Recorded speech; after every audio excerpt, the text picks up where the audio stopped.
Japan की कौन सी फिल्में हैं जो दुनिया भर में सबसे ज्यादा धूम मचाती हैं? चलिए आज इसी सवाल की तह तक जाते हैं। और कुछ बातें तो ऐसी हैं जो आपको सच में चौंका देंगी। तो असली सवाल ये है, कौन सी जापानी फिल्में हैं जो सच में पूरी दुनिया पर राज करती हैं? क्या इसका मतलब सिर्फ बॉक्स ऑफिस की कमाई है, या फिर सक्सेस को नापने का कोई और भी तरीका है? चलिए इसी का पता लगाते हैं। जैसे ही हम दुनिया भर में सबसे ज्यादा कमाई करने वाली टॉप 25 जापानीज फिल्मों पर नजर डालते हैं, एक बात तो बिल्कुल साफ हो जाती है। इनमें से 92% फिल्में एनिमे हैं।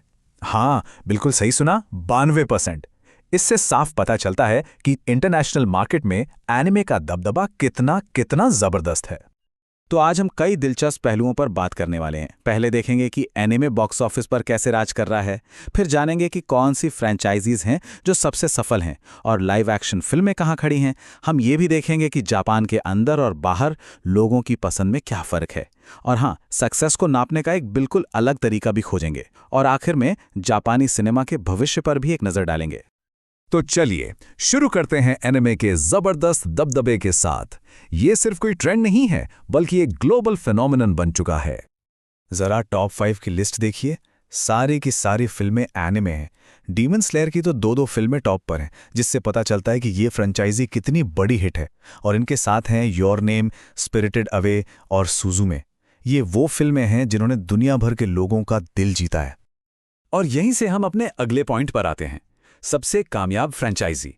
क्योंकि देखिए, असली कामयाबी सिर्फ एक फिल्म से नहीं मिलती, बल्कि एक पूरा सिनेमैटिक यूनिवर्स बनाने से मिलती है जो ऑडियंस को बार बार वापस खींच लाए। ये है बॉक्स ऑफिस के असली शहंशाह। डीमन स्लेयर और स्टूडियो घिबली तो हैं ही, लेकिन इनके अलावा Detective Conan, Pokemon, Dragon Ball और वन पीस, ये वो फ्रेंचाइजीज हैं जो दशकों से लोगों का मनोरंजन कर रही हैं।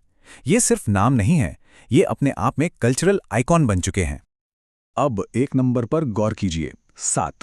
ये बस एक नंबर लग सकता है ना?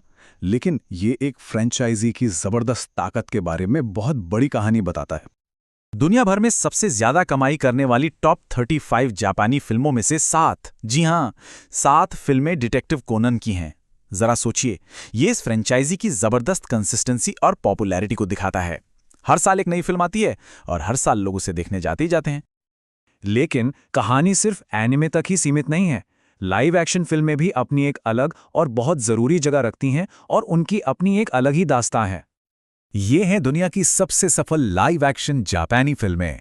इस लिस्ट में बिसाइड शेकडाउन 2 जैसी क्राइम कॉमेडी है, तो गॉडजिला -1 जैसी मॉन्स्टर फिल्म भी, और कोकुहो जैसा हिस्टोरिकल ड्रामा भी शामिल है।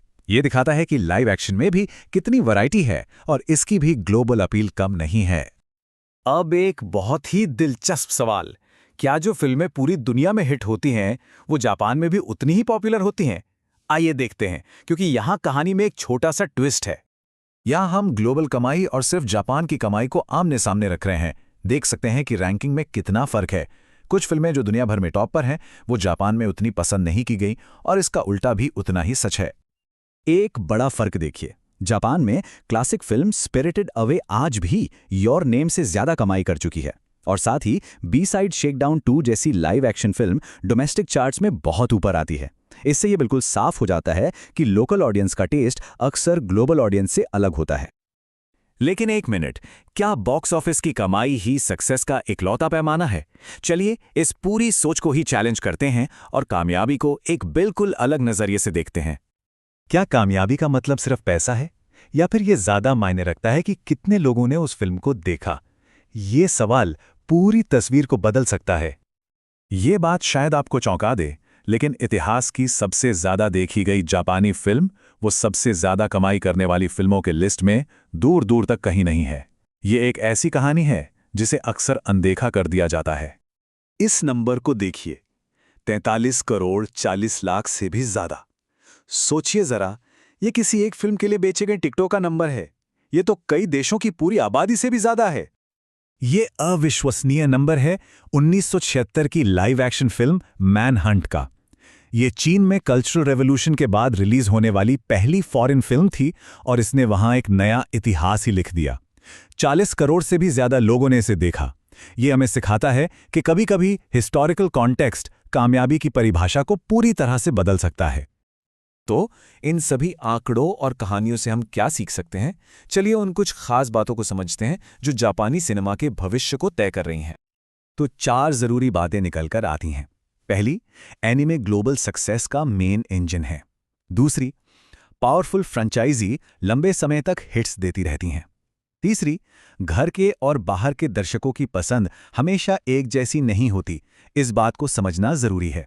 और चौथी और शायद सबसे जरूरी बात कि असली कामयाबी को सिर्फ पैसों से नहीं बल्कि कितने लोगों ने फिल्म देखी इससे भी मापा जाना चाहिए। और हाँ, ये कहानी यहीं खत्म नहीं होती।